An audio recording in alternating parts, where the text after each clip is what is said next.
দূরের কথা ৫,০০০ বার জন্মগ্রহণ করলো ৩৩,০০০ দেবতার নাম মুখস্থ করতে পারবি না। কথা বলেন না ঠিক কিনা? জোরে কান বলেন আমাদের মালিক কে? জোরে কান। ইন্নামাল মুমিনুনা আল্লাযীনা ইযা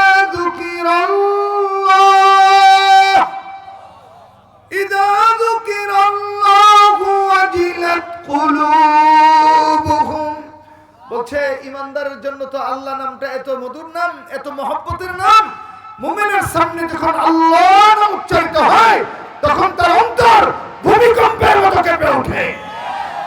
এবার মহব্বতে রাখবেন আল্লাহ, একটু জোরে রাখবেন না ভাই, আরো জোরে রাখবেন। এবার সত্য করে বলেন তো, এই নাম ডাকার পরে মহব্বত লাগে কিনা? ভালো লাগে কিনা? অন্তরে কিছু ধড়কন হয় কিনা? একটু মহব্বত আসে কিনা? কুরআন বলে এই নাম ডাকার পরে যার অন্তরে মহব্বতের ঢেউ খেলে সে মুমিন, আর যার এই নাম শুনতে বলতে ভালো লাগে না সে নামে মুমিন, আসলে বেঈমান। বলো ভালোবাসার নাম কি? একটু জোরে বলো না, ভালোবাসার নাম কি? বেলাল কহা ঠিকই তো, এতদিন তো ফালতু খুদা মানছি। ওটা তো খুদা না, এটা হুদা। মূর্তি খুদা না হুদা? একটা মাসালা বলে যাই, কমু না আপনারা কষ্ট হইতেছে? মাসালা কমুনি। কয়েকদিন আগে পূজা গেছে বাংলাদেশে, যাই নাই? আমরা দেশের কিছু নেতা আছে পূজার বুট ফল লেগে পাগল হয়ে গেছে। পূজা দিয়া কো রোজার পূজা বিলে মুদ্রা রেফিট আর হেফিট কয় নাই। আরেকজন নেতা দেখছি মাথার টুপি, মুখে দাড়ি, ফরনে পাঞ্জাবি, এইভাবে মন্দিরের সামনে বট পড়তেছে আর হিন্দুরা উলুলু দিচ্ছে। বেঈমান। বলেন না ভাই, কথা বলেন না ভাই। আরেক নেতা কইছে কৃষ্ণ বিষ্ণু মোহাম্মদ ঈসা মুসা সব শান্তির বার্তাবহ। কৃষ্ণ বিষ্ণু হলো কুফরের বাচ্চা আর মুহাম্মদুর রাসূলুল্লাহ হলো শ্রেষ্ঠ নবী। কোন কাফেরের সঙ্গে আমার নবীর তুলনা চলে না। যারা তুলনা করবে তারা বেঈমান। কষ্ট হচ্ছে মনে আপনাদের? পরিষ্কার কথা, মুসলিম অধ্যুষিত রাষ্ট্রে মুসলমানদের দায়িত্ব হিন্দুদের মন্দিরের নিরাপত্তা দেওয়া, কিন্তু মন্দিরে প্রবেশ করে মূর্তিকে শুভেচ্ছা জানানো জায়েজ নাই। জানাবে তো বেঈমান হয়ে যাবে। কুফরকে প্রমোট করো, কুফরি, এটা ঈমান আর কুফরের মুআমালা। এই ক্ষেত্রে আপনি গর্দান কেন? কোন কুফরকে প্রমোট করা যাবে না। পরিষ্কার সহিহ হাদিস, রাসূল বলে লা তুশরিক বিল্লাহি শাইআ ওয়া ইন কুতিলতা ওয়া হুররিতা। উম্মত, তোমার গর্দান যদি উড়ে দেয়, গর্দান দিয়ে দাও। তোমার কলিজা যদি কেটে টুকরা টুকরা করা হয়, কলিজা কেটে টুকরা টুকরা করো। তোমাকে যদি আগুনে ফেলে ভস্মীভূত করা হয়, আগুনে পুরো সরকার হয়ে যাও, তবে আল্লাহর সাথে শরীক করিও না। বলো মালিক কয়জন? আরে ভাই জোরে বলেন না, মালিক কয়জন? তিনি কে? বলেন তিনি কে? যদি এতই যদি হিন্দুরার ভোটের দরকার লাগে তো ইন্ডিয়া যান। আমাদের হাটাদারি বাবা হুজুর বলতেন মুসলমান হিন্দুরা করলো, হিন্দুরা মুসলমানরে করে না। এগুলা ডান্ডি। আমরা ভালো দিকে এদের উপর আক্রমণ চলে না। ভারতে কোনো মুসলমান ভালো নাই। কত করলো দেখেছি, কত করলো। এক যুবক আল্লাহ বলতেছিল মসজিদের পাশে, কয়েকটা উগ্র হিন্দু ধরে যুবককে উলঙ্গ করে গোটা শরীরে চাবুক মারতে মারতে রক্তাক্ত করে দিয়েছে। প্রশাসন এসেছে, আমি ভাবছিলাম প্রশাসন বুঝি তারা উদ্ধার করবে। কি যেন চ্যাংবেং করে কেরালা ভাষা বলছে। প্রশাসন এই মুসলিম যুবকটার চুলে মুষ্টি করে ধরে জমিনে ফেলে দিলেন। গলার মধ্যে ভুর জুতা চাপা দিয়ে যুবকটাকে শহীদ করে দিয়েছে। ভারতে বহু জায়গা আছে মুসলমানরা গরু জবাই করলে তাদেরকে রক্তাক্ত করা হয়। বাবরি মসজিদের মতো মসজিদ ভেঙে দিয়েছে ভারতের কুত্তারা, কিন্তু আমরা কোন হিন্দুর মন্দিরে হামলা চালাই নাই, চালাবো না। কারণ এগুলোর কাছে যাওয়ার আমাদের দরকার। এরা মূর্তি বানায়, এরাই ভাঙ্গে। আরে ভাই কথা বলেন না ভাই, বানায় এরা ভাঙ্গে, এরা আমরা যাওয়ার দরকার কি? কিন্তু তাই বলে কোন মন্দিরে মুসলমান যাবে না, হিন্দুদের প্রসাদ কোন মুসলমান গ্রহণ করতে পারে না। কেন?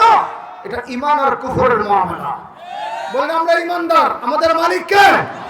একটু জোরে বলেন আমাদের মালিক কে? আসেন না কেন? ওঠেন মাশাআল্লাহ, আগান। এই তো, এই হাসবেন না, কথা বলবেন না, একেবারেই বরকত নষ্ট হয়ে যাবে। আমরা এসেছি আল্লাহ পাকের জন্য। আমরা দোয়া করি এখানে আল্লাহ পাকের মহব্বত নিয়ে যেন আমরা বাড়ি যেতে পারি। আল্লাহ তৌফিক দান করেন। একটু জোরে কেন আমিন?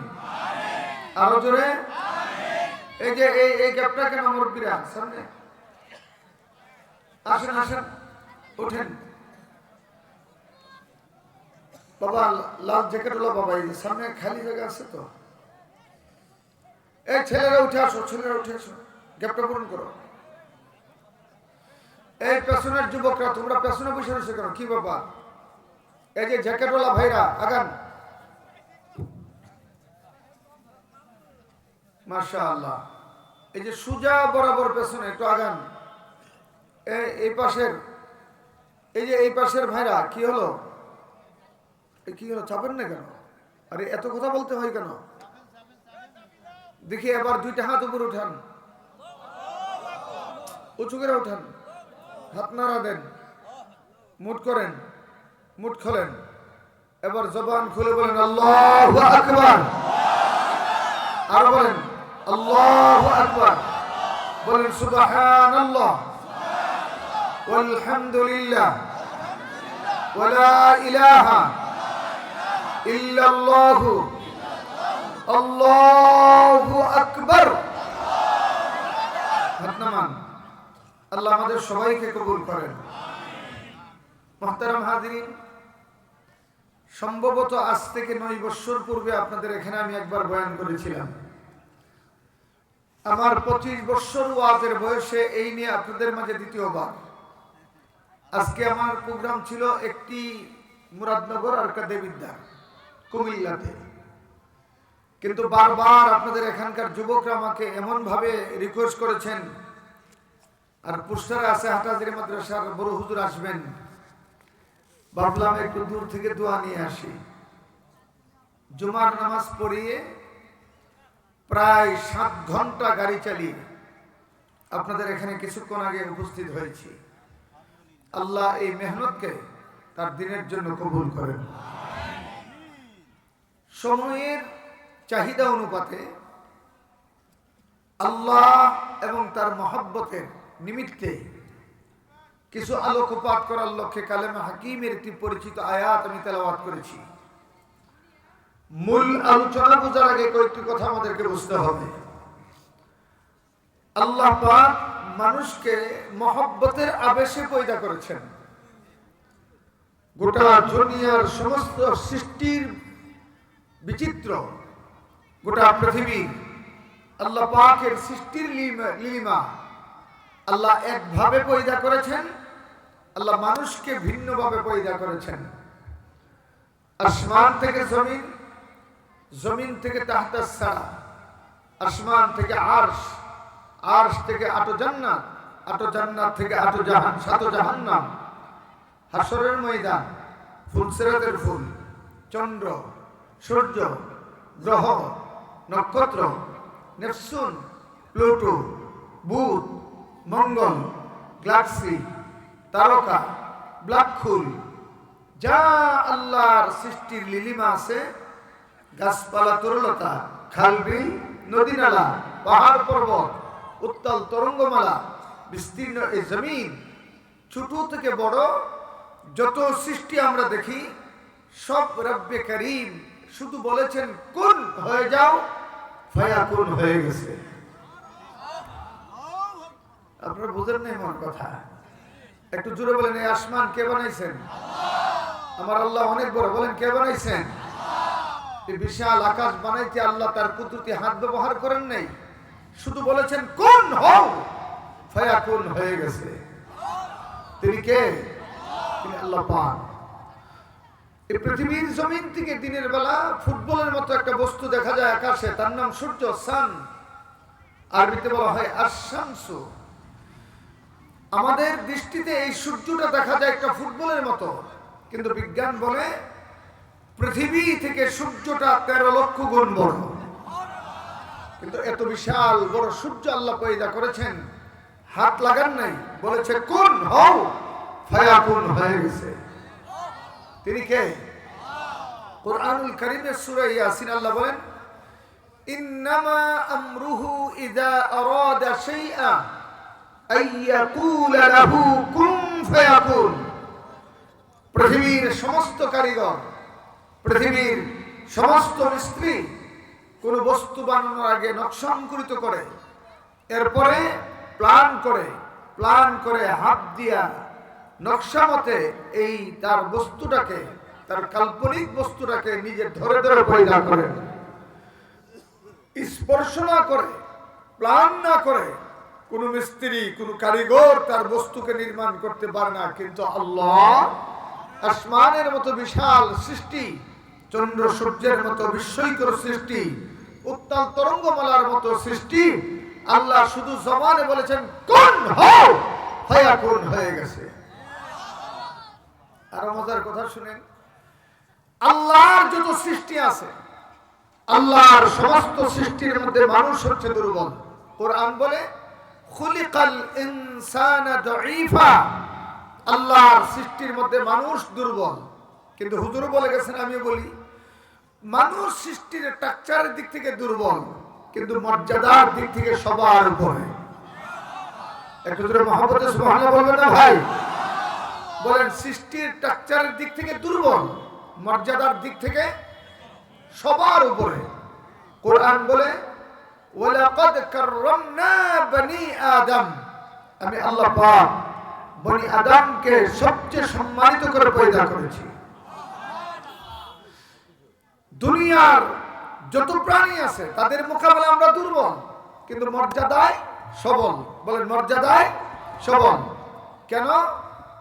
আল্লাহ তাআলা বলেন, আমি মানুষকে ইচ্ছা করলে কোন শক্তি দ্বারা পয়দা করতে পারতাম, কিন্তু না, এই দুর্বল মানুষগুলাকে আমি আল্লাহ খালাকতু বিয়াদাইয়া, আমার কুদরতি হাত ব্যবহার করে পয়দা করেছি। কেন? আসমান থেকে জমিন, গোটা কুল সৃষ্টি জগৎ আল্লাহ পাক কোন বনে বানাইলেন? আমাদেরকে আল্লাহ তার কুদরতি হাত ব্যবহার করে কেন বানাইলেন? আল্লাহ বুঝাতে চান জগতের সমস্ত সৃষ্টি আমাদের জন্য, মানুষের জন্য, আর মানুষকে পয়দা করেছেন আল্লাহ পাক তার জন্য। একটু জোরে মুহাম্মদে সুবহানাল্লাহ বলবেন না? বলেন, জগতের সমস্ত সৃষ্টি আমাদের, আর আমরা হচ্ছি আল্লাহ। বলেন, আমরা কার? আরে ভাই, আল্লাহ বলতে কোনো অসুবিধা আছে নাকি?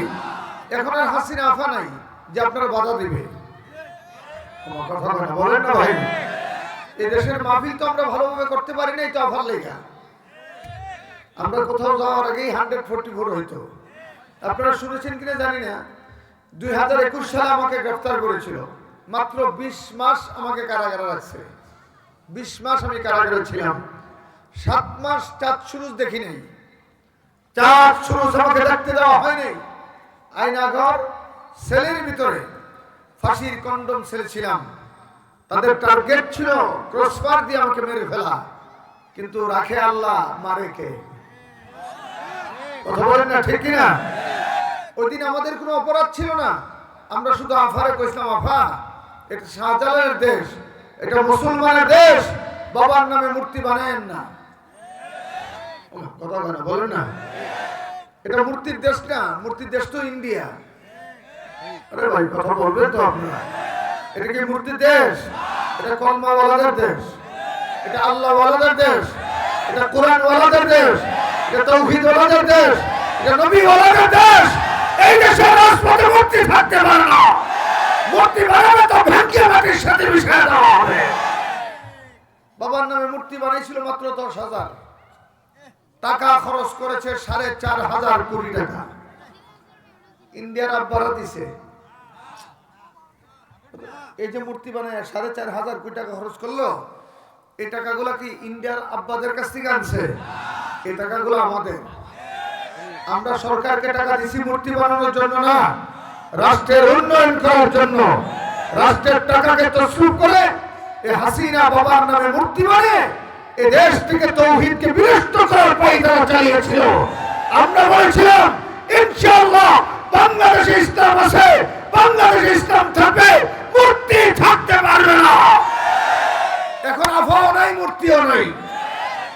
বলেন আফা আছে, মূর্তি দেখেন।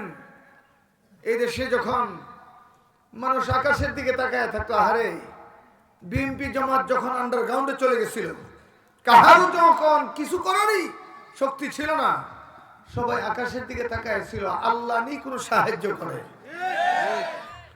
আল্লাহ ছাত্র জনতার অন্তরে ইমানের সেন্টিমেন্ট পয়দা করে দিলেন।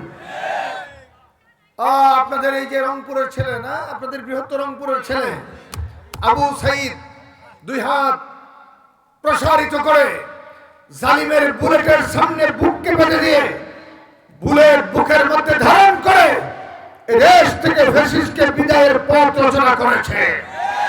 কথা বলেন ঠিক কিনা? আওয়াজ করবেন। আফা ইন্ডিয়া যাওয়ার সাথে সাথে এদেশের দামাল ছেলেরা মুজিবের মূর্তির গলায় রশি লাগাইয়া হই হই করে টেনে ভেঙ্গে মাটির সাথে মিশিয়ে দিয়েছে। এখানে একটা বিষয় ভালো করে বুঝেন, আপনাদের এলাকায় হিন্দু আছে? পাশাপাশি গ্রামে নাই? অন্য গ্রামে নাই? মানে গোটা এলাকাতে হিন্দু নাই? রৌমারিতে আছে? হ্যাঁ, আচ্ছা, হিন্দুদের যে এলাকা ওই এলাকাতে মন্দির আছে না নাই? তাদের মন্দিরের ভিতরে মূর্তি আছে না নাই? হ্যাঁ, হিন্দুদের মন্দির পর্যন্ত মূর্তি থাকুক, এখানে আমাদের বাধা নাই, আমাদের বাধা। তবে আফসোস আছে, আল্লাহ যদি তাদেরকে হেদায়েত দান করে। কথা বলেন না ঠিক না?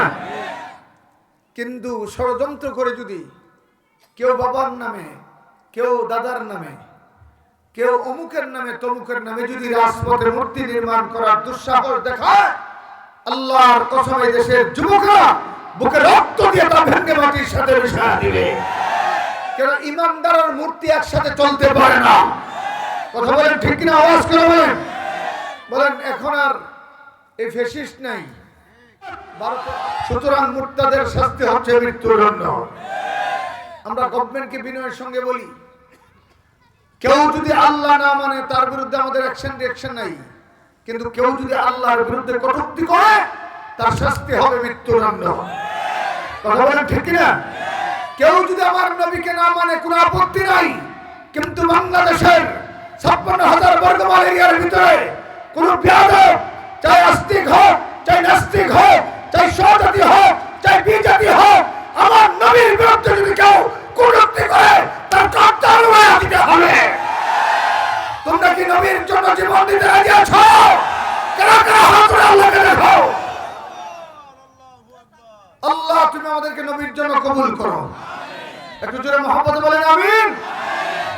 দেখেন আল্লাহ পাক এই মানুষগুলোকে বানাইছেন তার জন্য। জগতের সমস্ত সৃষ্টি আমাদের, আমরা কার? একটু জোরে খান। এই চেতনা, এই চিন্তা যার মধ্যে নাই, তার চাইতে রাস্তার কুত্তাটা ভালো। এই যে আল্লাহ যে আমগুলো বানাইছে, আল্লাহ যে আমাদের জন্য, আমরা যে আল্লাহর জন্য, এই চেতনা যারা ভুলে যায় পৃথিবীতে এসে, তাদের চাইতে রাস্তার কুত্তাটা ভালো। কোরআন বলে উলাইকা কাল আনআমি বাল হুম আযাল। দেখেন আল্লাহ পাক মানুষকে দুইটা ফিতরতি স্বভাব দিয়েছে, দুইটা। একটা হলো আল উনসুন, আর একটা হলো আন নুসিয়ুন। একটা হলো সম্পর্ক স্থাপন করা, ভালোবাসা, আর একটা হলো ভুলে যাওয়া। মানুষ মাঝে মাঝে ভুলে যায়, এই গুণটা মানুষের আছে না নাই? আবার মানুষ ভালোবাসে, ভালোবাসা ছাড়া মানুষ চলতে পারে না। ভালোবাসার যত থিওরি আছে, ভালোবাসার যত ধাপ আছে, ভালোবাসার যত ক্লাস আছে, ভালোবাসার যত ক্লাসিফিকেশন আছে, সবার উপরে যার ভালোবাসা তিনি হচ্ছেন আল্লাহ। বলেন সবার উপরে যার ভালোবাসা তিনি কে? একটু জোরে বলেন না, তিনি কে? আর সৃষ্টি জগতে সবার উপরে ভালোবাসার নাম হচ্ছে মুহাম্মাদুর রাসূলুল্লাহ সাল্লাল্লাহু আলাইহি ওয়াসাল্লাম। পৃথিবীর চলার বাঁকে বাঁকে এমন অবস্থা যদি আসে যে আল্লাহকে মানতে গেলে মা ছাড়তে হবে, আল্লাহকে মানতে গেলে বাবা ছাড়তে হবে, আল্লাহকে মানতে গেলে সমাজ ছাড়তে হবে, আল্লাহকে মানতে গেলে ফাঁসির কাছে ঝুলতে হবে, আল্লাহকে মানতে গেলে জীবনের খতরা হবে, আল্লাহকে মানতে গেলে ফাঁসির কাছে ঝুলতে হবে, আল্লাহকে মানতে গেলে নির্যাতিত হতে হবে, আল্লাহকে মানতে গেলে নিপীড়িত হতে হবে। আল্লাহ পরিষ্কার বলে দিয়েছেন ফালা তুতিউহুমা ইলাইয়া মারজিউকুম। ওই ক্ষেত্রে জীবনের পরোয়া করা যাবে না। প্রয়োজনে মাকে ছাড়তে হবে, প্রয়োজনে বাবাকে ছাড়তে হবে, তথাপি আল্লাহ ছাড়া যাবে না। কেন? সবার উপরে ভালোবাসা হচ্ছে আল্লাহ। বলেন সবার উপরে ভালোবাসা আল্লাহ। একটু জোরে বলেন না, আওয়াজ করে বলেন না ভাই। আরে ভাই এই নাম বললে তো ওলি হয়ে যায়। ডাকেন আল্লাহ, আরে মোহাম্মদ বলেন আল্লাহ, বলেন আল্লাহ। হ্যাঁ এই নাম হারদম ডাকো। কেন? তবলিগীরা তবলিগের ভাষায় বলে, আমি আমার ভাষায় বলি, এই নাম ডাকতে ডাকতে যারা জিহ্বাকে তরতাজা করে তারা মরবে তো সুদা জান্নাতে প্রবেশ করবে। আল্লাহর একজন আবেদ বলেন, আল্লাহ আল্লাহ কে মুবারক নাম হাই, আল্লাহ আল্লাহ আশিকু কা কাম হাই, জাকের আদর ইয়াদ হক দর জান্নাতান, গাফিল আদর গুফলতান দর দুজখান। এই নাম জপে যারা জান্নাতি তারা, এই নাম থেকে গাফিল যারা জাহান্নামী তারা। সুদা হিসাব বলেন, এই নাম জপে যারা, আমার জোরে বলেন না ভাই, এই নাম জপে যারা, আর এই নাম থেকে গাফিল যারা জাহান্নামী তারা। হ্যাঁ হ্যাঁ, এই নাম যদি হৃদয়ে স্থান দিতে পারো মহব্বতের ভালোবাসার সর্বোচ্চ আসনে, খোদার কসম তোমার বাড়ি থাকুক গাড়ি থাকুক না থাকুক, তুমি ধনী হও কিংবা গরিব হও, কালো হও কিংবা সুন্দর হও, মরবা তো হাসতে হাসতে আল্লাহর জান্নাতে চলে যাবে। বলেন নামটা কি? হয় নাই জোরে, আরো জোরে। আর এই নামের ভালোবাসা যাদের সিনায় ঢুকছে, এই নামের মহব্বতের আগুন যাদের কলিজায় লাগছে, জীবন গেলেও এই নাম ছাড়ে না। ঠিক কিনা জোরে কারণ এই নামের ক্যারিসমেটিক, এই নামের জাদু, এই নামের মায়া জীবনের চাইতে বেশি। সুবহানাল্লাহ বলবেন না ভাই? আসুন আয়াতে আয়াতে যাই, কিছু কথা শুনি। আল্লাহ বলেন, ইন্নাল্লাযীনা ক্বালু রাব্বুনাল্লাহ, যারা বলেন ঈমান আনার পরে রব হচ্ছে আল্লাহ। বলেন আমাদের রব কে? আল্লাহ। আমরা বলি তো এই কথা। বলেন ঈমান আনার পরে যারা বলবেন রব হচ্ছে আল্লাহ, এখানে একটা মজার নাম হচ্ছে রব। জোরে কোন কি? আরো জোরে কোন রব। এই রবের নামের সঙ্গে আমাদের পরিচয় রূহের জগতে। সুবহানাল্লাহ বলবেন না? যখন পৃথিবীতে কেউ আসে নাই, সমস্ত মানুষের সমষ্টিগত রূহের জগতে ছিল, আল্লাহ পাক সেখানে মানুষের সামনে নিজের পরিচয় তুলে ধরেছেন এইভাবে। কোরআন বলে, আলাস্তু বিরাব্বিকুম, আমি কি তোমাদের রব নই? আমরা সমস্যার বলেছিলাম কালু বালা, হ্যাঁ মালিক আপনি আমাদের রব। বলেন আমাদের রব কে? আল্লাহ। একটু জোরে বলেন আমাদের রব কে? পৃথিবীতে আসার পরে জীবন চলার বাঁকে বাঁকে ইবাদতের মাধ্যমে, কাজে এবং কর্মে আমরা যদি রবুবিয়তের সঙ্গে পরিচয় লাভ করতে পারি, মরার পরে আল্লাহ আবার প্রশ্ন করবেন, মার রব্বুকা, তোমার রব কে? অটোমেটিকলি তার জবান দিয়ে আসবে রব্বি আল্লাহ। সুবহানাল্লাহ বলবেন না? কোরআন বলে, ইন্নাল্লাযীনা ক্বালু রাব্বুনাল্লাহ, যারা বলেন রব হচ্ছে আল্লাহ। আরে ভাই মহব্বত বলেন না, রব হচ্ছে আল্লাহ। সুম্মাস্তাকামু, এবং এই নামের উপর অবিচল থাকে, দৃঢ় থাকে। হামলা হোক, মামলা হোক, জেল হোক, জুলুম হোক, ফাঁসির কাস্টে জুলুম অথবা নির্বাসিত করুক, কোন অবস্থাতেই রব মাননেওয়ালাকে তার রবের নাম থেকে সটকাতে পারে না, দূরে সরাইতে পারে না। আল্লাহ বলেন, এমন গুণে গুণান্বিত মানুষ, তাদের অন্তকালে তাতানাজ্জালু আলাইহিমুল মালাইকা, আই তাতানাজ্জালু আলাইহিমুল মালাইকাতু ইনদাল মাউত, ওই মানুষটার অন্তকালের সময় আমি আল্লাহ জান্নাত থেকে ঝাঁকে ঝাঁকে তার অন্তকালের জায়গায় আমি নূরের ফেরেশতা নাযিল করি। একটু জোরে মহব্বতে বলেন না সুবহানাল্লাহ। সুম্মাস্তাকামু, আল্লাহ নামের উপর দৃঢ় থাকা, অবিচল থাকা। বিষয়টা এমন না মসজিদে গেছি আল্লাহরে ডাকছি, বিষয়টা এমন না বেঈমানদের সাথে গেছি, আল্লাহ ভুলে গেছি। বিষয়টা এমন না যে সংসার সন্ততি নিয়ে আসছি, আল্লাহ ভুলে গেছি, আবার কোন আলেম ওলামার কাছে গেছি, আল্লাহকে ধরে নিয়েছি না।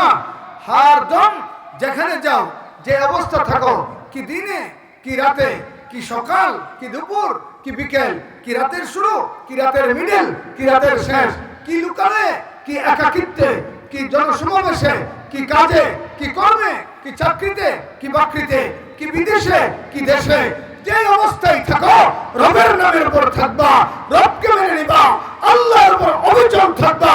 তোমার মতো ভাগ্যবান আর কেউ নাই। বলেন রব আল্লাহ, বলে না রব আল্লাহ, একটু জোরে রব আল্লাহ। হ্যাঁ হ্যাঁ, রব আল্লাহ। আমার প্রথম পৃষ্ঠা হলো আল্লামা আহমদ শফি রহমাতুল্লাহ আলাইহি, সুবহানাল্লাহ বলবেন না। বাংলাদেশের ইতিহাসের অবশ্যম্বিত মুসলিম লিডার, ইতিহাস সৃষ্টিকারী মুসলিম লিডার, যিনি নাস্তিকদের মোকাবেলায় শাপলা চত্বর কায়েম করেছিলেন। আল্লাহু আকবার, একটু জোরে বলবেন না। ওনার নাম কি? আল্লামা আহমদ শফি। হুজুরের কাছে যখন আমি প্রথম বায়াত হই, হুজুর 6টা আমল দিচ্ছেন। এরপরে একটা আমল হইল রাত দিন মিলে 12,000 বার ইসমে জাতের জিকিরে আল্লাহ আল্লাহ করা।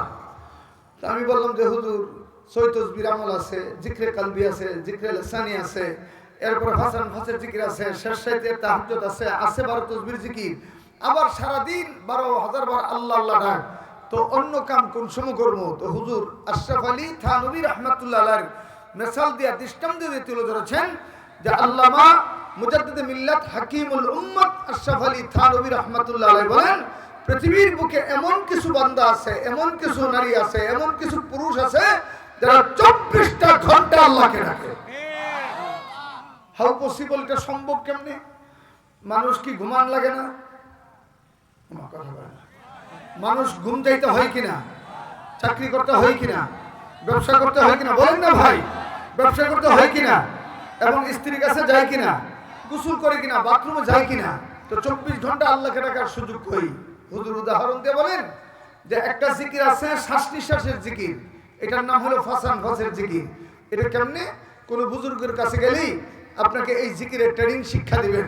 এটা হলো কোন দিন অথবা রাতে আপনি মসজিদের কোনায় অথবা নিজের ঘরের কোনায় আপনি একা একা বসে, 2 জানু হয়ে বসে, চক্ষু বন্ধ করে শুধু খেয়াল করবেন, শ্বাস উপর নেওয়ার সময় খেয়াল করবেন আল্লাহ, শ্বাস ফেলার সময় খেয়াল করবেন হু আল্লাহ হু, শ্বাস নেওয়ার সময় আল্লাহ, ফেলার সময়, ভাই বলেন না ভাই, শ্বাস নেওয়ার সময় আল্লাহ, ফেলার সময় হু, নেওয়ার সময় আল্লাহ, ফেলার সময় হু। এইভাবে যদি দৈনিক 1 ঘন্টা 40 মিনিট 40 দিন পর্যন্ত যদি শ্বাস নিঃশ্বাসে আল্লাহ নামের ট্রেনিং করতে পারেন, তো আল্লাহ তাআলা কুদরতিভাবে আপনার শ্বাসে আল্লাহর জিকির জারি করে দিবেন। এবার আপনাদেরকে জিজ্ঞাসা করি, মানুষ ঘুমাইলে শ্বাস বন্ধ থাকে না চলে? একটু জোরে কন। মানুষ হাঁটলে শ্বাস বন্ধ থাকে না চলে? মানুষ গোসলে গেলে শ্বাস বন্ধ থাকে না চলে? মানুষ স্ত্রীর কাছে গেলে শ্বাস বন্ধ থাকে না চলে? তার অর্থ হলো এই শ্বাস নিঃশ্বাসে যদি আপনি আল্লাহর জিকির জারি করতে থাকেন, আপনি ঘুমাবেন, আপনার শ্বাস আল্লাহ আল্লাহ জিকির করবে। এখন বুঝা আসছে তো? এই নাম জপে যারা জান্নাতি তারা, এই নাম থেকে গাফেল যারা জাহান্নামী তারা। এই নামের উপর অবিচল, অবিচলতার 3 ব্যাখ্যা, ইস্তেকামতের 3 ব্যাখ্যা। একটা হলো দিনদার, একটা হলো দিনদরদি, একটা হলো দিনের জন্য নিবেদিত প্রাণ। দিনদার এটা সবাই হতে পারে, আল্লাহর মানে, কিন্তু আল্লাহর বিরুদ্ধে কে কথা বললো, নবীর বিরুদ্ধে কে কথা বললো, এই ব্যাপারে কোনো প্রক্ষেপ নাই। আর একটা হচ্ছে দিনদরদি, এটা কে? যে আল্লাহ মানে, নবীর মানে, নামাজ পড়ে, আবার আল্লাহ নবীর বিরুদ্ধে কথা বললে অন্তরে চোট লাগে কিন্তু প্রতিবাদ করে না। আর দিনের জন্য নিবেদিত প্রাণ কারা? যে আল্লাহ মানে, নবী মানে, পাশাপাশি 5 ওয়াক্ত নামাজ পড়ে, স্ত্রীকে পর্দা মতে রাখে। আবার কেউ যদি স্বজাতি হয়, বিজাতি হয়, আল্লাহর বিরুদ্ধে, নবীর বিরুদ্ধে কটূক্তি করে, রক্ত দিয়া ময়দানে আল্লাহর নাম প্রতিষ্ঠা করার জন্য বেরিয়ে আসে, এমন দিনের জন্য নিবেদিত প্রাণ বাংলাদেশে অবাক। আমি গতকাল কুমিল্লায় বলেছি, আজকে আপনাদেরকে বলি। গতকাল কুমিল্লায় আমি বলেছি, আজকে আপনাদের বাংলাদেশে এমন শুনেছেননি মাঝে মাঝে কিছু বেয়াদব আল্লাহরে গালি দেয়? আমার কথা বলেন, শুনেন নাই? বাংলাদেশে এমন মাঝে মাঝে শুনছেননি নবীরে গালি দেয়? আর ভাই বলেন না কেন? আপনাদেরকে বলি, আল্লাহকে নিয়ে নবীকে নিয়ে কটূক্তি করেনওয়ালারা 0.1%, 1% না, মাত্র কয়েক লক্ষ লোক। অথচ বাংলাদেশে আল্লাহ এবং নবীকে যারা মানে তারা হচ্ছে কমস কম 16 কোটি। 16 কোটি মুসলমান যদি 1-1.5 লক্ষ লোক নাস্তিককে থুতু দেয়, 16 কোটি মুসলমানের থুতুর জোয়ারে এই নাস্তিকেরা বঙ্গোপসাগরে নিমজ্জিত হবে। কিন্তু বাংলাদেশের স্বাধীনতার 54 বছরের ইতিহাসে এই কথা ইতিহাসে প্রজ্বলিত যে কোন বেঈমান আল্লাহকে নবীকে গালি দিলে কোন পাবলিক তেমন নামে না, আন্দোলন করে মাদ্রাসার ছাত্র এবং উলামায়ে কেরাম। কেমন যেন দায় পড়ে গেছে আলেমদের ছাত্রদের। অথচ আল্লাহ তো সবার, নবী তো সবার। কবি নজরুল বলেন, কবি নজরুল তার বলো, তিনি বলেন যে নবীর অপমানে কাঁদে না যদি তোর মন, মুসলিম ন মুনাফিক তুই নবীর দুশমন। তোমার ঈমান দুর্বল, আল্লাহর বিরুদ্ধে যদি কোনো কথা তোমার কানে আসে, তোমার অন্তরে প্রতিশোধের আগুন দাউ দাউ করে জ্বলতে হবে। নবীর বিরুদ্ধে যদি কোনো কথা তোমার কানে আসে, কোন বেয়াদব যদি নবীকে কটূক্তি করে, হয়তো তারে গর্দান উড়াইয়া দিবা, নতুবা নবীর ইজ্জতে নিজে গর্দান উড়াইয়া দিবা। কারণ হাদিসে রাসূল বলেন, মান সাব্বা নাবিয়্যান ফাকতুলু, মান সাব্বা নাবিয়্যান ফাকতুলু। কেউ যদি তোমার নবীরে গালি দেয়, তার গর্দানটা উড়াইয়া দাও। আর ভাই কথা বলেন না, বলেন। কেউ নবী না মানলে অসুবিধা নেই, কিন্তু গালি দেওয়া, আরে ভাই বলেন না কেন? 2013 সালে এই শাপলা চত্বর কায়েম করে আল্লাহ মুহাম্মদ শফি এই দাবি জানিয়েছিলেন যে কে ক্ষমতা আসবে না আসবে এটা আল্লাহর ব্যাপার। ওই ক্ষমতার মালিককে বলেন, ক্ষমতার মালিক যদি ভারত থাক হইতো তো হাসিনা আফা ইন্ডিয়া পালাই যেত না, এখনো থাকতো। তিনি সর্বশেষ বুট চুরি করে ফাঁস করিয়া, বুট চুরি করে ফাঁস করছে না, বুট নিয়া চুরি করে, এও দিনের বুট রাতে। কথা বলেন না, ঠিক না? ক্ষমতা বসেই বলছিল 2041 সাল পর্যন্ত থাকবো। আল্লাহ ছাত্র জনতাদের একটা থাপড়া দিয়া ইন্ডিয়া পাঠায় আল্লাহ বলে দিয়েছে যে ক্ষমতার মালিক ইন্ডিয়া না, ক্ষমতার মালিক দুনিয়ার কোনো বেঈমান না, ক্ষমতার মালিক হচ্ছে আমি আল্লাহ। বলেন ক্ষমতার মালিক কে? ক্ষমতায় কে আসবে না আসবে এটা আল্লাহ জানে। কিন্তু আমরা আগামী সরকার কিংবা বর্তমান প্রফেসর ডক্টর ইউনূস সাহেবকে বলি, আপনি নির্বাচনে নির্বাচিত হন নাই, আমরা রক্ত দিয়েছি বলে আপনি ক্ষমতায় এসেছেন। কথা বলেন ঠিক কিনা? সুতরাং আপনি বাংলাদেশের অ্যাসেম্বলিতে উপদেষ্টাদেরকে নিয়ে এই আইন সংযোজন করেন। কেউ যদি বাংলাদেশের 56,000 বর্গমাইল এরিয়ার ভিতরে আল্লাহর বিরুদ্ধে কটূক্তি করে, নবীর বিরুদ্ধে কটূক্তি করে, তার শাস্তি হবে মৃত্যুদণ্ড। এই দাবির সাথে আপনারা একমত আছেন? কারা কারা হাতগুলো আল্লাহকে দেখান। আল্লাহ এই হাতগুলো তুমি কবুল করো। একটু জোরে মহব্বতে বলেন আমিন। এই দাবি আদায় না করে আমাদের ঘরে ফিরে যাওয়া ঠিক হবে না। কেন? যদি অন্তত এই আইনটা আমরা বাস্তবায়ন করতে পারি, কোন বিয়াদব আল্লাহ এবং নবীকে নিয়ে গালি দিবে না। কথা বলেন না, ঠিক কিনা? বলেন ভালোবাসার সর্বোচ্চ নাম কি? একটু জোরে বলেন না। ইন্নাল্লাযীনা ক্বালু রাব্বুনাল্লাহ সুম্মা ইসতাকামু, যারা অবিচল থাকে এই নামের উপরে, এই অবিচল থাকতেওয়ালা মানুষের পুরস্কার কি? তারা ইন্তেকালের সময় আল্লাহ তাদের ইন্তেকালের জায়গায় আকাশ থেকে ঝাঁকে ঝাঁকে রহমতের ফেরেশতা নাযিল করে। একটু জোরে বলেন না সুবহানাল্লাহ। আল্লাহর জন্য নিবেদিত প্রাণ কারা? এর একটা মিসাল হলো হযরত বেলাল। বলেন এর একটা মিসাল কি? আরে ভাই কথা বলেন না সবাই। কি নাম জুড়ে কোন? বেলালের নাম মনে আপনারা জীবনে শুনেন নাই। বলেন নাম কি? আচ্ছা এবার আপনারা বলেন তো, বেলাল সুন্দর না কালো? জুড়ে।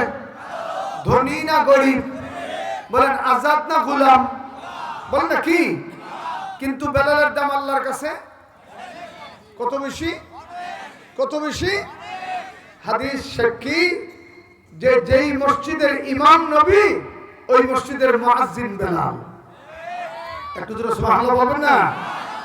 যেই মসজিদের ইমাম নবী, ওই মসজিদের মুয়াজ্জিন। আল্লামা জালালউদ্দিন রুমি রাহমাতুল্লাহ আলাইহি মুস্তাফি শরীফে লেখেন, যখন বিলাল মদিনার মসজিদের মুয়াজ্জিন নিয়োজিত হয়েছেন, মদিনার একদল মুসলমানের পছন্দ হয় নাই।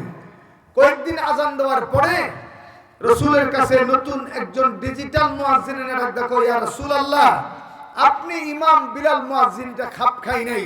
এই যে আমরা মোটা তাজা দেখা, একেবারে রুষ্টপুষ্ট দেখা, মোটা গলার সুর দেখা একজন মুয়াজ্জিন আনছি, তার নিয়ে দেন। রাসূলকে আমার মন চাই না, পারলে তোমরা দাও। সাহাবায়ে কেরামের একটা অংশ বিলালকে সরিয়ে নতুন মুয়াজ্জিন নিয়োগ করলো।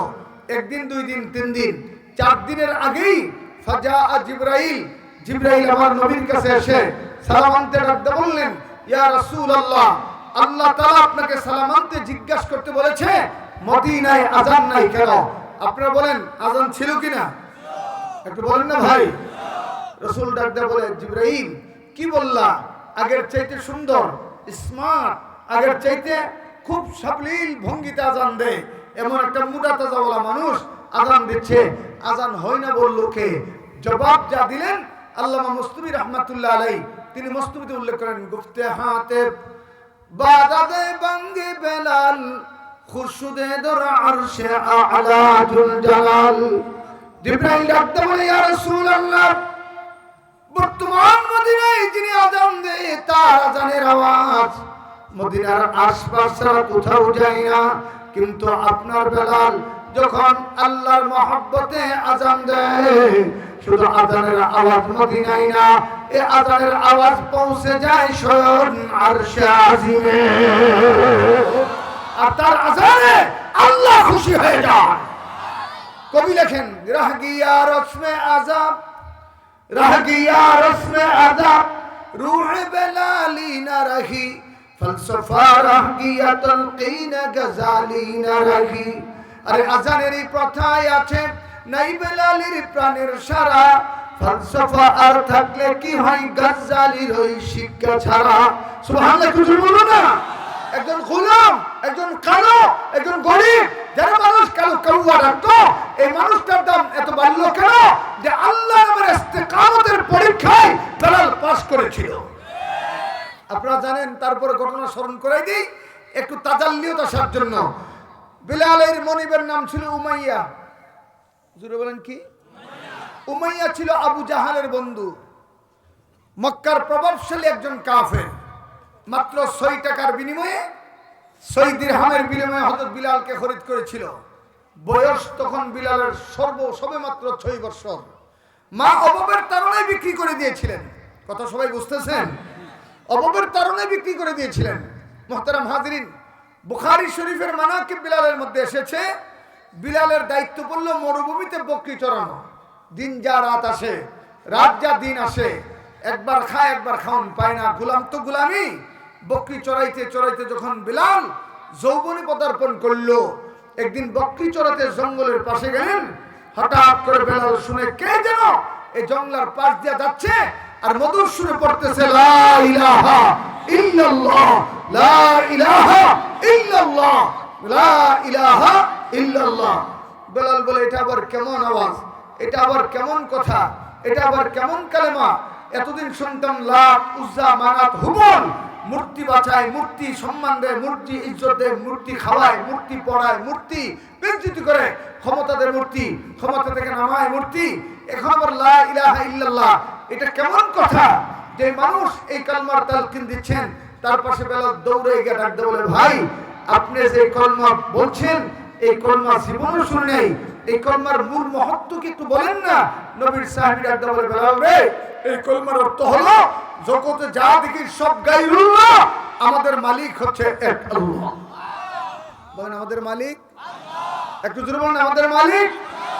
আরো সুন্দর করে বুঝায় কো, এটা লাত, উজ্জা, মানাত, হুবল, এই যে মূর্তি দেখো, এই মূর্তিগুলোরে মানুষে বানায়, আর মানুষে বানাইছে আল্লাহ। আরে ভাই কথা বলেন না ভাই।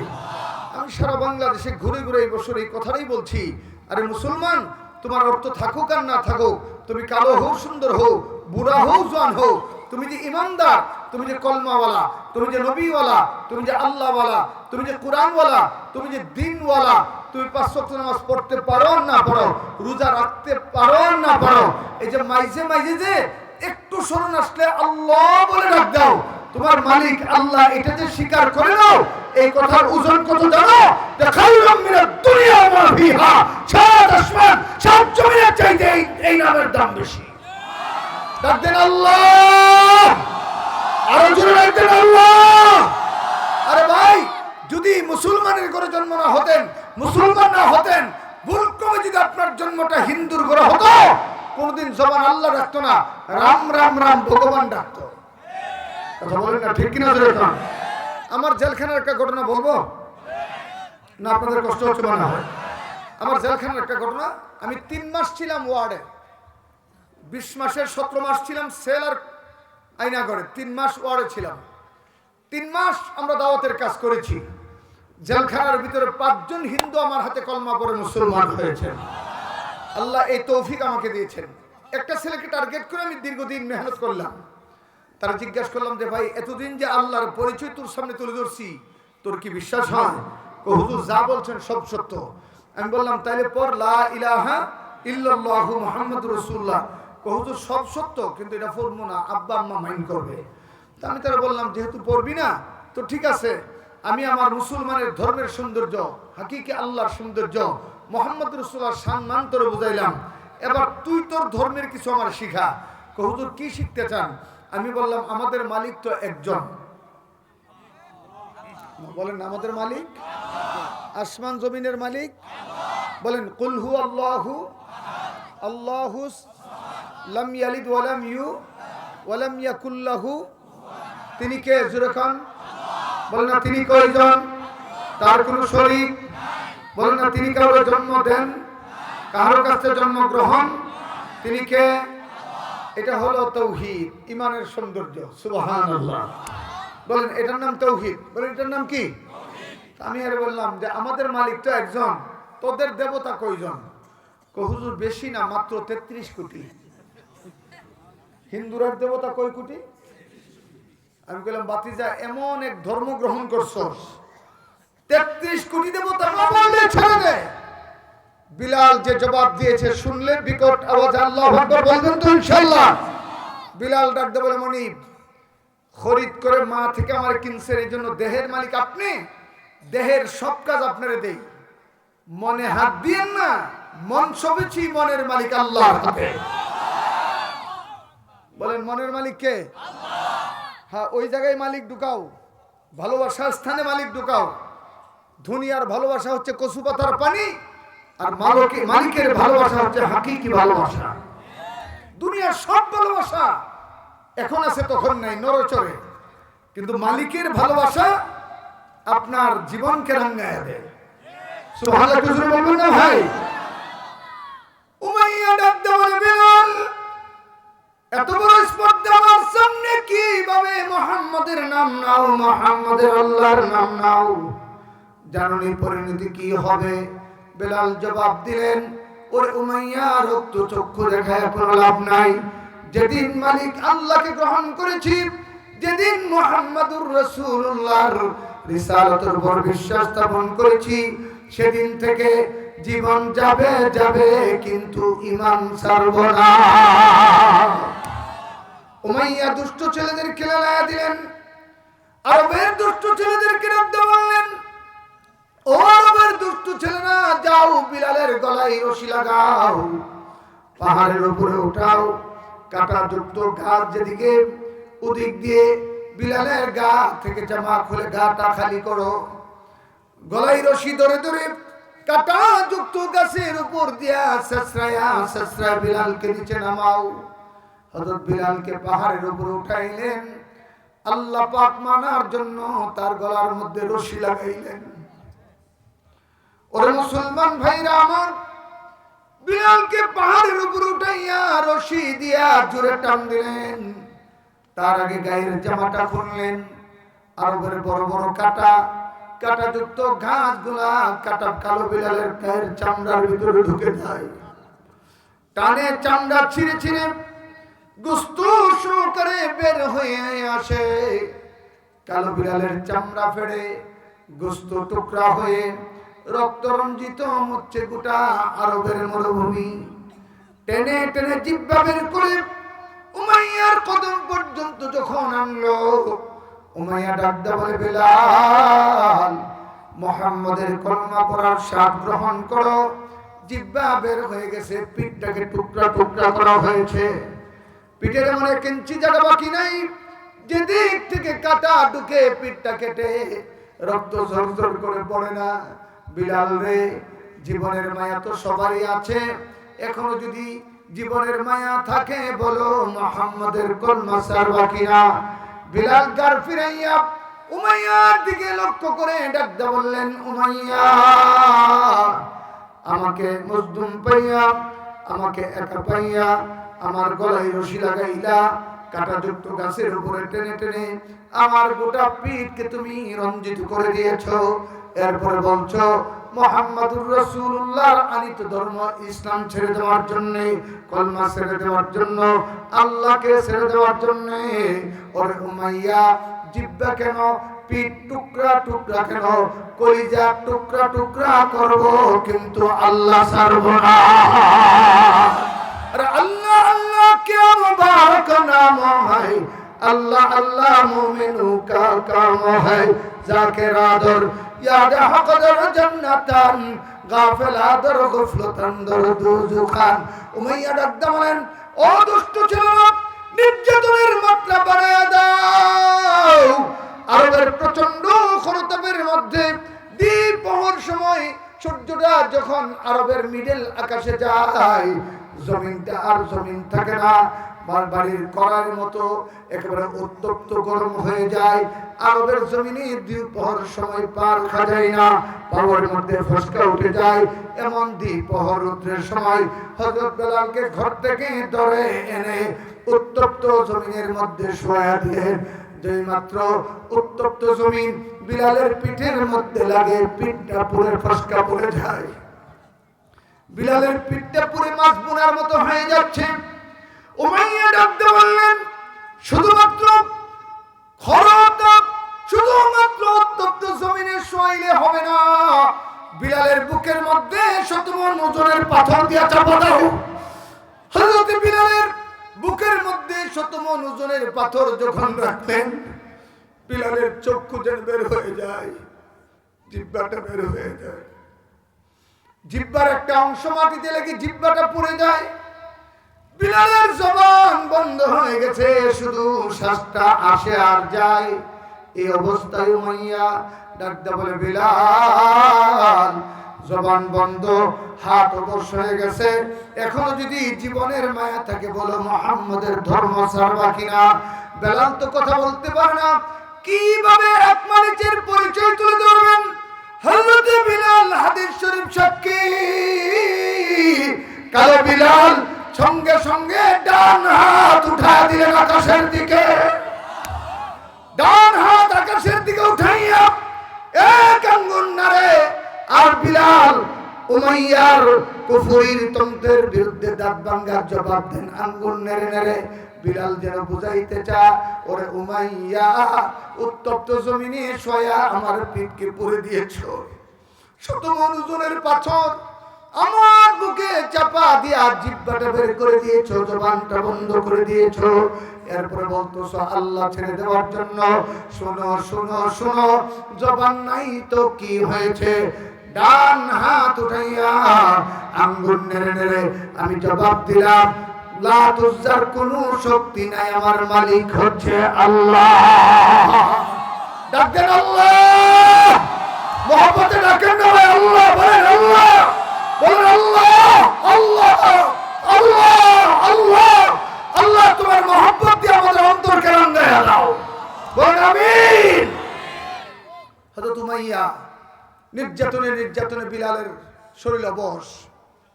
কিছুক্ষণের জন্য পাথরটা সরাইলেন, দুষ্ট ছেলেরা প্রস্থান করলো।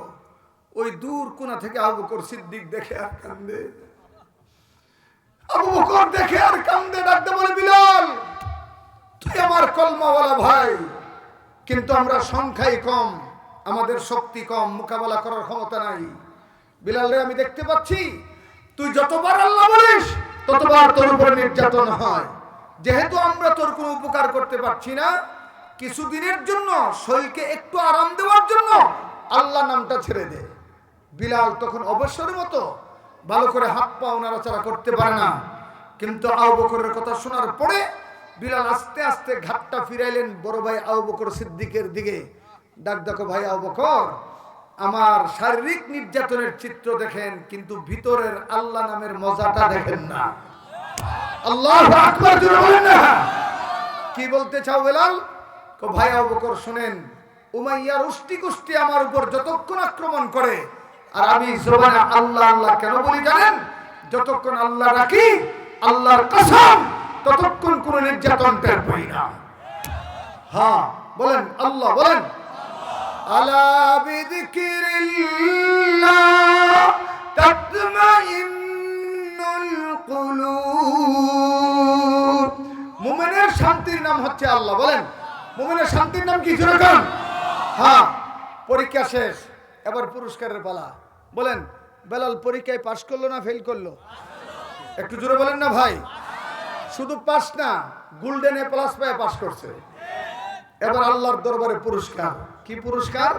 হযরত আবু বকর খরিদ করলেন, আজাদি থেকে, গোলামি থেকে আজাদ করলেন, নবীর কাছে ওয়াকফ করে দিলেন, নবী বিলালকে আজাদ করে দিলেন, নবী মসজিদের মুয়াজ্জিন বানালেন। শুধু তাই না, এক হাদিসে আসছে, এটা আহলে তাসাউফপন্থী উলামায়ে কেরামের কথা, মনোযোগ দিয়ে শুনেন। পৃথিবীর যেই মানুষ যেই কবরে ইসরাফিল সিংহা ফুঁক দিলে ওই মানুষটা ওই কবর থেকে উঠবে।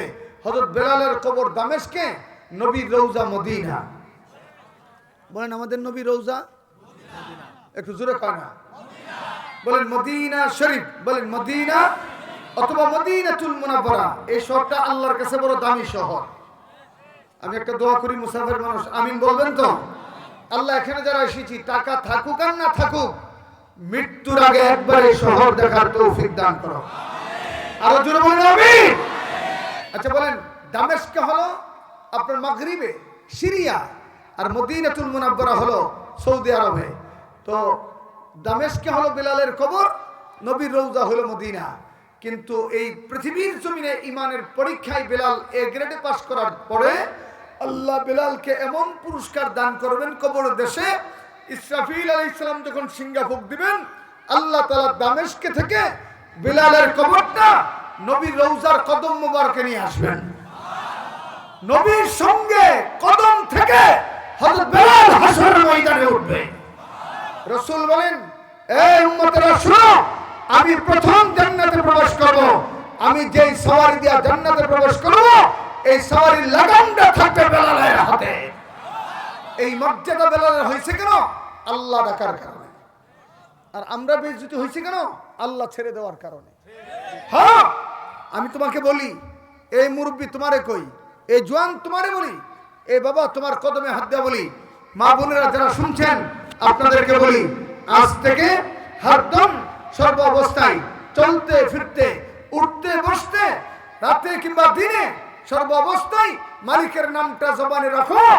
যদি এইভাবে তুমি সব সময় মালিকের ইয়াদে তোমাকে নিয়োজিত করতে পারো, খোদার কসম, আল্লাহ তোমাকে দুনিয়া পরকালে উজ্জ্বল বানায়া দিবেন।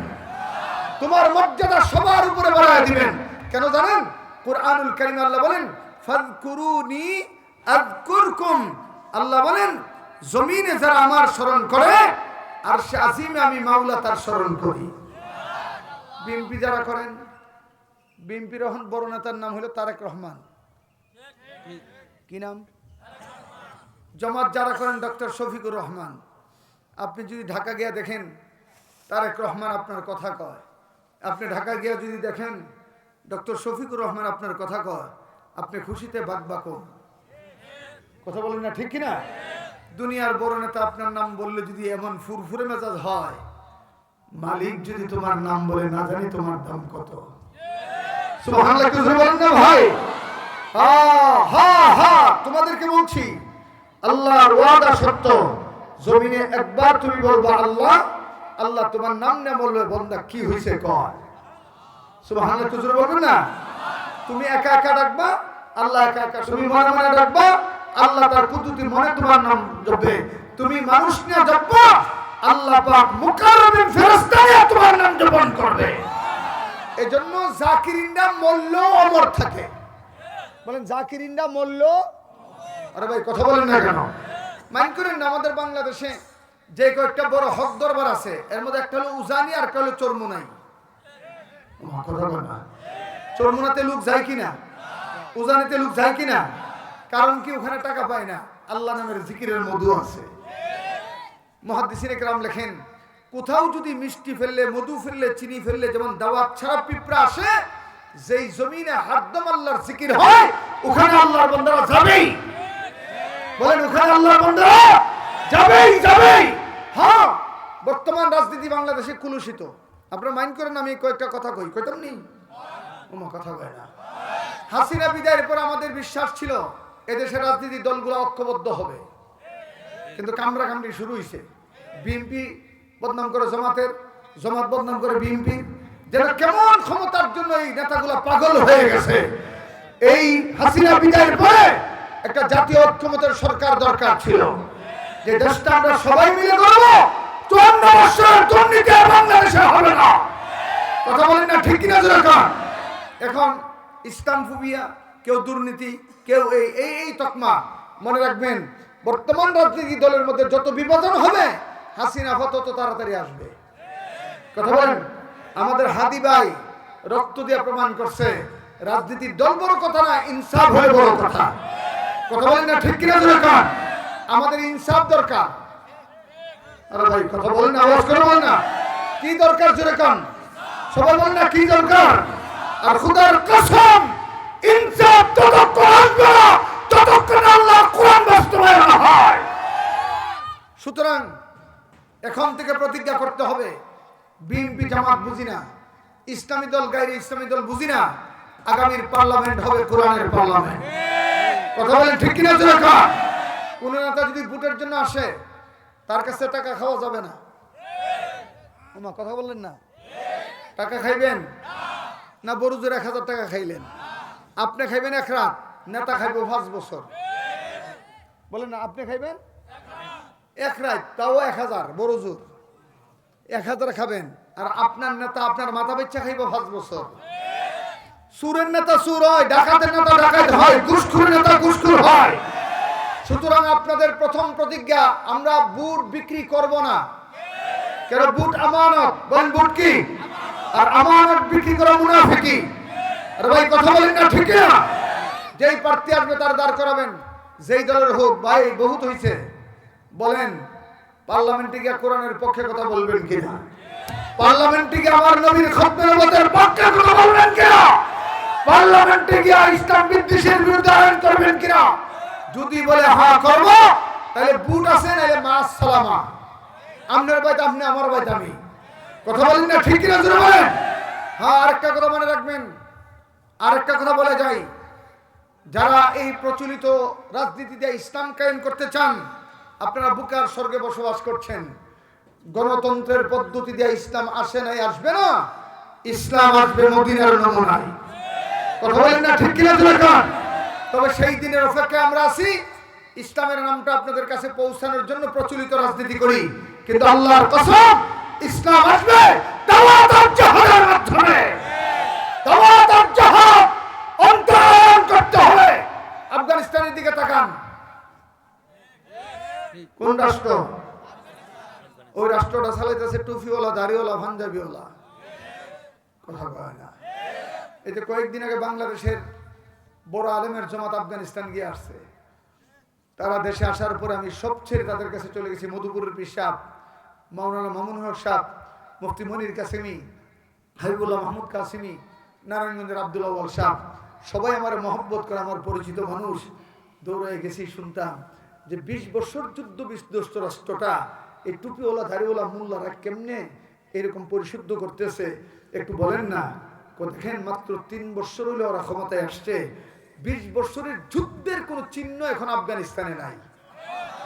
পৃথিবীর কোন রাষ্ট্র তাদেরকে সাহায্য করে না, নিজেরা নিজেদের সম্পদকে সংরক্ষণ করে কৃত্রিম নদী তৈরি করেছেন, আনারের জুস তৈরি করেছেন, টেনেল বড় বড় পাহাড় কেটে পাহাড়ের ভিতর দিয়া ইন্টারন্যাশনাল মানের রাস্তা তৈরি করেছেন। তারা বিদেশি প্রবক্তাদের এনে বিশাল বড় বড় ইন্ডাস্ট্রি তৈরি করেছেন। একজন মন্ত্রী সাইকেল চালায় পার্লামেন্টে যা, কোনো ভয় নাই। আর আমরা দেশের কোন নেতা আইলে আগে পুলিশ পিছে পুলিশ, সামনে গোয়েন্দা ফ্যাশনে গোয়েন্দা, আগে আর্মি ফ্যাশনে আর্মি, মনে হয় বড় ডাহাই তারা ধরে লইতেছে। কথা বলেন না ঠিক কিনা? শেখ সাদি বলছেন, নেতা তুমি জনগণের হও, জনগণ তোমার পাহারাদারি করবে, আর চুরি করবা আর মিলিয়ে চলন লাগবো। কথা বলেন না ঠিক কিনা? এই টুপিওয়ালা দাড়িওয়ালা আমাদের দেশের কিছু বদমাস মার্কা নেতা আছে, এরকম মোল্লারা রাষ্ট্র চালাইতে পারবে না। এরা কারা জানেন? যারা এই দেশে দুর্নীতি এবং লুটপাট করে। আরে মোল্লারার সিনাই কোরআন, ক্ষমতা তো হানিবা। কথা বলেন না ঠিক কিনা? জোরে কান। আমরা দোয়া করেন, আমরা এক জায়গায় হেরে গেছি, আমাদের ইসলামী দলগুলা বাগ বাগ হয়ে গেছে, এই জায়গায় আমরা হেরে গেছি। আপনারা ইসলামের পক্ষে আছেন, কিন্তু কারে ভোট দিবেন? সবাই বিভ্রান্ত হয়ে গেছেন। এবার দোয়া করেন আল্লাহ এই দেশের ইসলামী দলগুলোকে এক আর নেক বানায় দেয়। একটু জোরে আমিন কয় না? আপনারা চাননি সব আলেমরা এক হোক? সবাই চান তো ইনশাআল্লাহ? অন্তত দেওবন্দি সিলসিলার উলামায়ে কেরাম ঐক্যবদ্ধ হওয়া দরকার, যেন আগামীর পার্লামেন্টে কোনো বেঈমান কোরআনের বিরুদ্ধে কোনো কথা বলতে না পারে। রাজি আছেন তো ইনশাআল্লাহ? এবার বলেন আমাদের মালিক কে? জোরে বলেন আমাদের মালিক কে? এই মালিককে কেমনে ডাকবেন? হাত্তা ইয়াকুলু মাজনুন, এমন ভাবে ডাকবেন যেন মানুষ এ আল্লাহ ডাকতে ডাকতে পাগল হয়ে গেছে। শেষ কথা, একেবারেই শেষ কথা, দুনিয়ার সমস্ত ইবাদতের নির্দিষ্ট হদ আছে। নামাজ 5 ওয়াক্ত, 6 ওয়াক্ত পড়া যাবে না। ফজর নামাজের ফরজ 2 রাকাত, 3 রাকাত পড়া যাবে না। জোহর নামাজের ফরজ 4 রাকাত, 5 রাকাত পড়া যাবে না। মাগরিবের ফরজ 3 রাকাত, 4 রাকাত পড়া যাবে না। যতটুকু আল্লাহর পক্ষ থেকে নির্ধারিত এতটুকু পড়তে হবে। কিন্তু জিকিরের ব্যাপারে আল্লাহ যত জায়গায় কোরআনে জিকিরের কথা এনেছেন, জিকির করাই কথা বলেন নাই, বলছে যিকরান কাসীরা, বেশি বেশি আল্লাহ জিকির করো। বলেন জিকির হবে কম না বেশি? একটু জোরে কোন, কম না বেশি? এই যুবক তুমি আল্লাহকে স্মরণ করো, ও বাবা বৃদ্ধ তুমি আল্লাহকে স্মরণ করো, ও মা হরদম তুমি আল্লাহর নাম নাও। এখন আপনি প্রশ্ন করবেন, হুজুর আল্লাহর নাম নিলে কি হইব? আল্লাহ কবুল করবনি? হ্যাঁ, শেখ সাদি রাহমাতুল্লাহ আলাইহি বলেন, কেউ যদি একবার আল্লাহ ডাকে, পরে যদি আরেকবার আল্লাহ ডাকে, এর দ্বারা বোঝা যায় প্রথম আল্লাহ ডাকা কবুল করছে বলেই দ্বিতীয়বার আল্লাহ ডাকতে পেরেছি। বলেন আল্লাহ, সবাই বলেন না আল্লাহ, আরো জোরে বলেন আল্লাহ, আরো জোরে বলেন আল্লাহ। এতবার আল্লাহ ডাকলাম কেন? আগের ডাকগুলো আল্লাহ কবুল করছে। সুতরাং আল্লাহ আল্লাহ ডাক দুনিয়াতে লাভ, পরকালে লাভ। ছোট্ট একটা ঘটনা বলি, আলোচনা শেষ করি। আল্লাহ ডাক এটা শুধু ডাক না, এটা পাওয়ার। বলেন আল্লাহ ডাকটা কি? না আপনার কষ্ট হইতেছে? বলেন আল্লাহ ডাকটা কি? এই পাওয়ার ক্যান্টনমেন্টের চাইতেও বেশি। সুবহানাল্লাহ, জোরে বলবেন না? বাগদাদের একজন ওলি ছিল, নাম জুনাইদ বুগদাদি। কি নাম? নাম মনে জীবনে শুনেন নাই? ওলিদের নাম শুনলে কি করতে হয়? রাহমাতুল্লাহ আলাইহি। তিনি ছিলেন বাহাদুর, কুস্তি করত। নবীর একজন আওলাদকে জিতাইতে গিয়া নিজের বাহাদুরি মাটির সাথে মিশাইয়া দিছেন। লম্বা কথা আমি ছোট করে বলি, বাদশা তাকে রাষ্ট্র থেকে তাড়াইয়া দিছে। জঙ্গলার পাশাপাশি ঘুরে আর ফিরে, বাদশার কাছে তার জায়গা নাই। কেন মোল্লার কাছে হারলো? কেন মোল্লাকে একরাম করলো? মুহতারাম হাজরিন, এরকম চলতে চলতে সন্ধ্যার পরে ক্লান্ত শরীর একটু ঘুমাইছে। ঘুমারি করে স্বপ্নে দেখে মদিনার নবীকে। আল্লাহ এমন একটা স্বপ্ন আমাদেরকে দান করো। একটু জোরে বলেন না আমিন।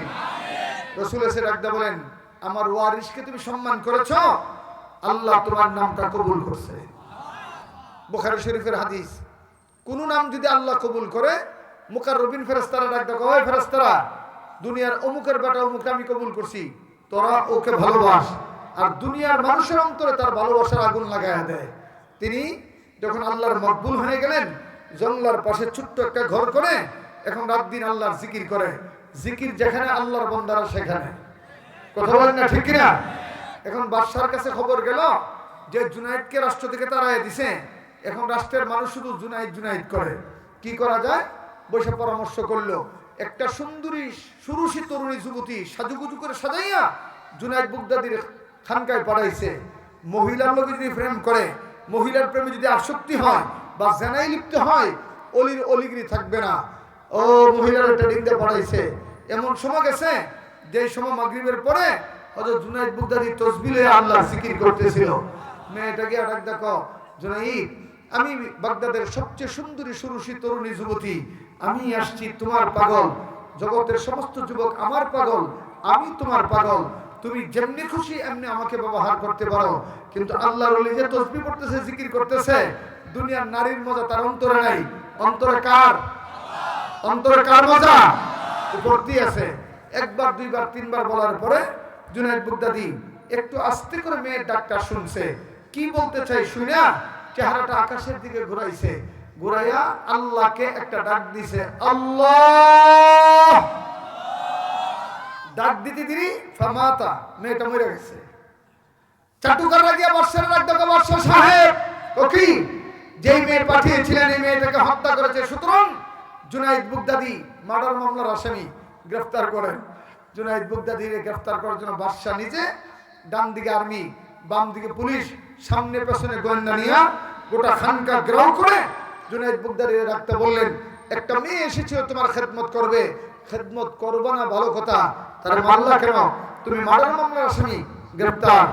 গ্রেফতার হতে হতে জুনায়েদ বাগদাদী ডাক দেখো, বাদশা তোমার আর্মি আছে, পুলিশ আছে, তোমার দুনিয়ার শক্তি আছে, ইচ্ছা করলে আমাকে গ্রেফতার করে কারাগারে নিতে পারো, ইচ্ছা করলে আমাকে ফাঁসির কাস্টে ঝুলাইতে পারো, তবে আমাকে গ্রেফতার করার আগে আসল কথা শোনো বাদশা, একটা মেয়ে আমি মাগরিবের পরে তাসবিহ পড়ার সময় আয়েশা বলছে আমার সঙ্গে থাকবে, আমার খেদমত করবে, আমার প্রেমের পাগল, তোমার তো গোয়েন্দা আছে, গোয়েন্দা দিয়ে তুমি বাইর করতে পারো, আমার কোনো গোয়েন্দা নাই, তোমার ক্যান্টনমেন্টের শক্তি আছে, তুমি ক্যান্টনমেন্টের শক্তি ব্যবহার করতে পারো, আমার দুনিয়ার কোনো শক্তি নাই, আমার কিছু জিকিরের তাসবিহ শক্তি আছে আল্লাহর কাছে জমা।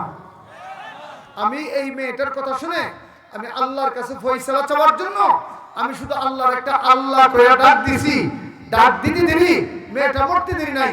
আমি কি করতাম? বাদশা চালাক ছিল, আর্মিদেরকে ডাকতে বলে, আর্মিরা যেমনে আইছো এমনি পালায়া যা, পুলিশ যেইভাবে এসেছিস সেইভাবে পালায়া যা।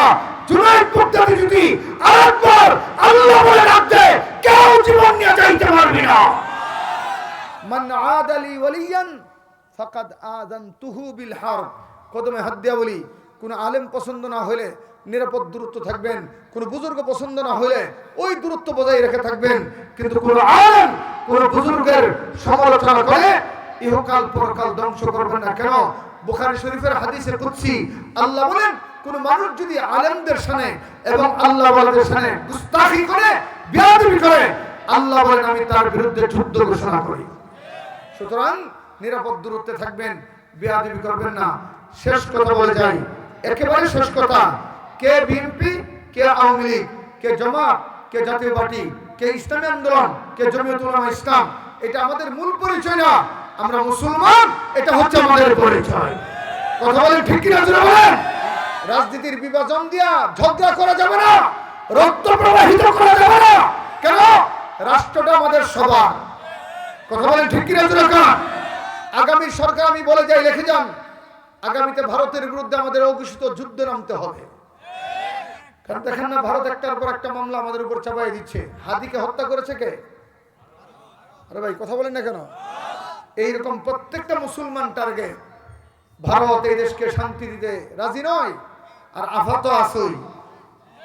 আমার কথা বলেন না ঠিক না? এখন ঐক্যবদ্ধ ছাড়া ভারতের মোকাবেলা করা যাবে না। টেনশন করে লাভ নাই।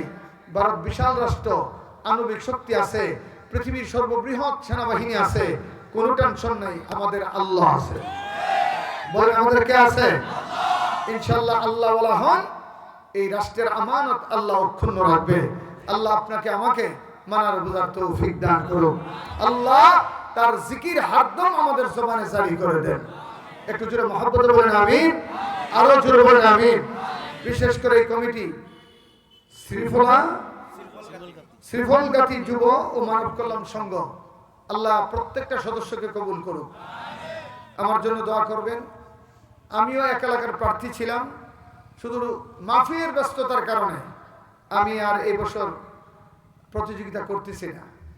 পরিস্থিতি বেশি ভালো দেখতেছি না।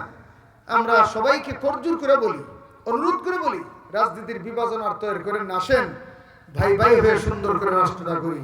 আল্লাহ তুমি তৌফিক দান করেন। একটা দোয়া তো সাউনি লাগে, বেগম বেগম খালেদা জিয়া, নাম শুনেন না মনে আপনারা? জানাজা দেখছেন নি? এটা হলো মানুষের ভালোবাসা। এবার এই মহিলা শুধু একটু, কিন্তু তিনি আলেমদেরকে রাজনীতি করার সুযোগ দিয়েছিলেন। কথা বলেন না? এক বিড়ি গেছে খুশি, আরেক বিড়ি মরছে মানুষ কান্দে, এটাই নিয়তি। আমরা দোয়া করি আল্লাহ খালেদা জিয়ার কবরকে জান্নাতের টুকরা বানায় দেন। একটু জোরে মহব্বত বলেন আমিন, আরো জোরে বলেন আমিন, আরো জোরে বলেন আমিন। আর কেউ ওয়াজ করবে? আচ্ছা কথা বলেন জি। মাশাআল্লাহ, কোন দলের? মাশাআল্লাহ বলেন, ইনশাআল্লাহ বলেন যে কাদিয়ানীদের বিরুদ্ধে বলবেন। ইসলামী আন্দোলন। আমার ভাই কি অবস্থা, ভালো আছেন? ওনারও দেন, ওনাদেরকে দেন, একটু একটু কথা বলুন। মাশাআল্লাহ, ঐক্যবদ্ধ হয়ে চলতে হবে, কি বলেন? হ্যাঁ, আমরা ইসলামের পক্ষে আছি, হ্যাঁ ইনশাআল্লাহ। মাশাআল্লাহ, আলহামদুলিল্লাহ। হযরত আমাদের মাঝে দীর্ঘ সময় আলোচনা করলেন, তিনি বিষয় নিয়ে অনেক আলোচনা করলেন। আল্লাহ রাব্বুল আলামিন প্রতিটি আলোচনা আমাদের দিনের পথে চলার পাথেয় হিসেবে আল্লাহ রাব্বুল আলামিন আমাদেরকে এই পাথেয় সংগ্রহ করে ইলমে দ্বীনের পথে, হেদায়েতের পথে, ইহদিনাস সিরাতাল মুস্তাকিমের পথে আল্লাহ রাব্বুল আলামিন আপনাকে আমাকে সকলকে চলার তৌফিক দান করুন, সকলে বলে আমিন। সম্মানিত হাজিরিন, আমাদের মাহফিল যে পর্ব ছিল আমাদের মেহমানের, সেটা এখানেই শেষ।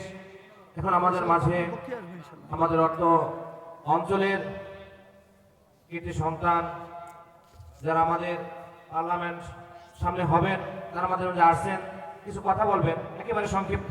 দুজনে আসছেন, অল্প অল্প সময় কথা বলবেন ইনশাআল্লাহ। এরপরে সভাপতির ভাষণে পরিসমাপ্তি হবে, তারপরে আমাদের হযরত দোয়া করবেন, এরপরে ইনশাআল্লাহ আমরা চলে যাব। মেহেরবানি করে আর অল্প কয়েকটা মিনিট একটু ধৈর্য ধরে বসবেন, কেউ উঠবেন না। হযরত অনেক দূর থেকে আসেন, আপনাদের নিয়ে দোয়া করবেন। মুসাফির মানুষ, আল্লাহ রাব্বুল আলামিন মুসাফিরের দোয়া কবুল করেন, কেউ উঠবেন। তো এই পর্যায়ে আমাদের মাঝে আলোচনা করবেন খুবই সংক্ষিপ্তভাবে বাংলাদেশ ইসলামী আন্দোলনের 28 কুড়িগ্রাম 4-এর হাতপাখা পদপ্রার্থী